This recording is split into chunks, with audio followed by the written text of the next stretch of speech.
spherical. And it is mentioned in the glorious Quran. In Surah Zumar, chapter number 31, verse number 29.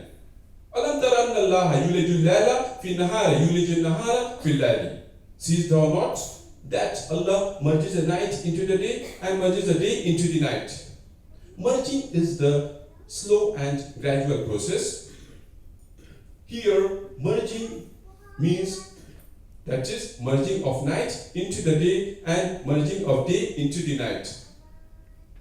This phenomena can only take place if the shape of the earth is is spherical. If it wasn't, then it was not possible. Allah subhanahu wa ta'ala says in the glorious Quran, in Surah Zumar, chapter 39, verse number 5. Yukawwiru layla ala nahari, yukawwiru nahara ala layli. He makes the night to overlap the day and makes the day to overlap the night. The Arabic word qawwara means to coil or to wound. Allah subhanahu wa ta'ala says that he coil or to wound the night over the day and the day into the night. And this is only possible if the shape of the earth is spherical.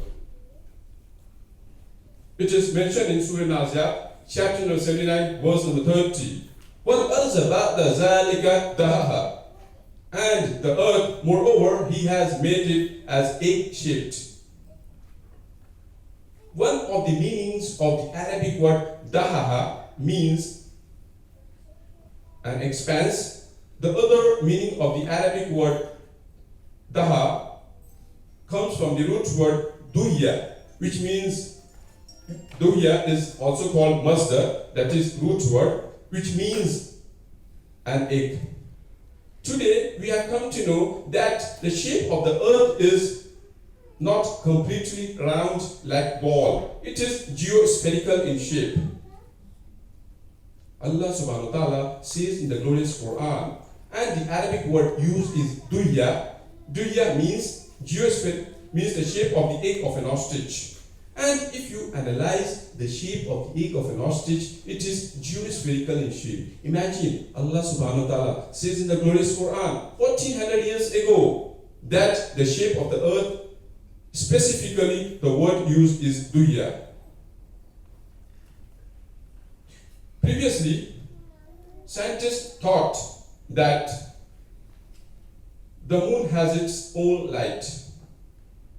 Later on, we have come to know that the light of the moon is reflected light. And Allah subhanahu wa ta'ala says in the glorious Quran, in Surah Furqan, chapter number 25, verse number 61. تَبَارَكَ الَّذِي جَعَلَ فِي السَّمَاءِ بُرُوجًا وَجَعَلَ فِيهَا سِرَاجًا وَقَمَرًا مُنِيرًا. It is He who has made the constellations and placed them in a lamp and moon giving light. The Arabic word used for sun is shams, and its light is described as siraj, which means light, sharp light, and has its torch, which means has its own light. Wahaj, it is also described as wahaj, which means blazing lamp, and it is also described as ziya, which means shining glory. So all these three words are appropriate, as the sun emits light and energy due to its internal combustion. The Arabic word used for moon is qamar, and its light is described as munir or nur, which means borrowed light or reflected light. Nowhere in the glorious Quran, Allah subhanahu wa ta'ala says that the light of the moon is its own light. There are some scriptures, for example, let's mention Bible in Genesis, that the sun has its own light governing the day, bigger light, and the moon has its own light, that is the smaller light. And the sun governed the day, and the moon governed the night. The Arabic word used for star is an-najmu saqib, and its light is described as the light, when it reaches the surface of the earth, it loses its brightness. It consumes its own light. And it is mentioned in the glorious Quran in Surah Yunus, chapter number 10, verse number 5. It is mentioned in Surah Nuh, chapter number 71, verse number 15 and 16. And it is also mentioned in Surah Tariq, chapter number 86, verse number 1 to 3. And it is also mentioned in Surah Safat, chapter number 37, verse number 5. Previously, European scientists thought that the earth is the center of the solar system, and all the planets, including the earth, revolve around the earth. This is called as geocentrism. This geocentric concept was believed since the time of Ptolemy in 2nd century BC till as late as in 16th century, until in 1512 Nicholas Copernicus propounded the theory that is heliocentric planetary motion, where he concluded that the sun is the center of the solar system and all the planets revolve around the sun. Later on, in 1609, German scientist by the name of Johannes Kepler published Astronomia Nova, where he said that not only planets revolve around the sun, but they also rotate about its own axis at irregular speeds. Scientists say that with this knowledge, it became possible to understand the mechanism of the whole solar system, including the sequence of day and night. I'm asking you, the glorious Quran, which was revealed 1400 years on the unlettered prophet, who did not know how to read and write, how come he can say about the universe, about the galaxies?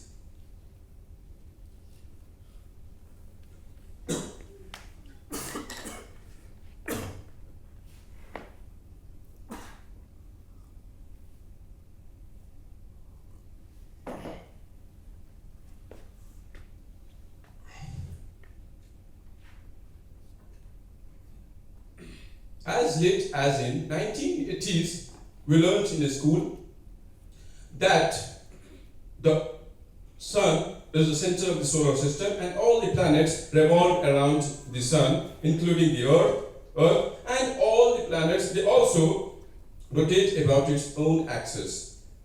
And galaxies, they also revolve, including the sun, but in this context, sun was stationary. Sun did not rotate about its own axis. On the contrary, Quran says in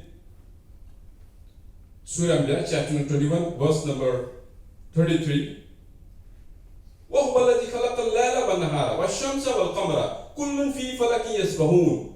It is He who has created the night and the day, and the sun and the moon. كُلٌّ فِي فَلَكٍ يَسْبَحُونَ. Each celestial bodies run in its own course. The Arabic word yasbahun, which is derived from the root word sabaha, which describes the motion of any moving body. It carries the idea of a motion which comes from a moving body. For example, if I say a person, he is doing sabaha on the ground, it doesn't mean that he is rolling on the ground. It means that either he is walking or running. Similarly, if I use the word sabaha for a person who is in the water, it doesn't mean that he is floating, it means that he is swimming. Similarly, when Allah subhanahu wa ta'ala uses this word sabaha for celestial matter, it not only means that it is floating, it also means it is flying in the space. That is, it is rotating about its own axis. Now, after science has advanced, we have come to know that sun also rotates about its own axis. And this can be demonstrated by projecting the image of the sun on the top of the table, and it is noticed that the sun has a spot which takes to complete one circular motion in 25 days. That means sun rotates about its own axis and it takes about 25 days. Allah subhanahu wa ta'ala says in the glorious Quran, in Surah Yasin, chapter number 36, verse number 40, وَالشَّمْسُ يَنْبَغِي لَهَا أَن تُدْرِكَ الْقَمَرَ وَاللَّيْلُ سَابِقُ النَّهَارَ كُلٌّ فِي فَلَكٍ يَسْبَحُونَ. Kullu means everything. Everything is rotating on its own orbit, and it is not permitted for the night, for the sun to overtake or to catch up the moon, nor the night to outstrip the day. Everything is rotating about its own orbit. And today science talks about solar apex, and it says that, in the glorious Quran, that it is not permitted for the sun and the moon to catch up. It means that it is running in a different direction, in a different courses, to a fixed point. This shows that it has its own axis or own orbit, which is moving on its own motion. And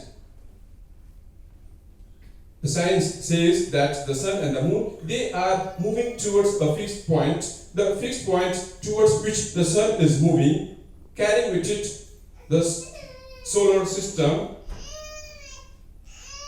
have been examined by the astronomer, and it has been named as solar apex. This solar system is indeed moving to a fixed point in the constellation of Heracles, Alpha Lyrae. Allah subhanahu wa ta'ala says in the glorious Quran, in Surah Yasin, chapter number 36, Tabarakallazi jala wash-shamsu tajri limustaqarrin laha zalika taqdirul azizil alim, which means that the sun runs its course which at determined period. What does it mean? The Arabic word mustaqar means, that means it has got two meanings. One of the meaning is determined place, another meaning is determined period. And today science says that the sun is moving towards a fixed point and it will go for a certain period and then it will extinguish, will vanish. And this is for a certain time and period. How come Prophet Muhammad, peace be upon him, knows all these things which was revealed 1400 years ago? Imagine, which we have come to know recently, 50 years, 60 years back. How many of you know that how many states of matter are there? Can you please help me out? How many states of matter are there? 3 or 5? 3. All of you agree with me? 3 states of matter. Anyone disagree with him? Right? We have learnt in the school that there are 3 states of matter. Recently, we have come to know that there are interstellar bridges of matter present outside organized astronomical system, which was previously thought to be vacuum. This organized astronomical system is called plasma, and this is 4th state of matter.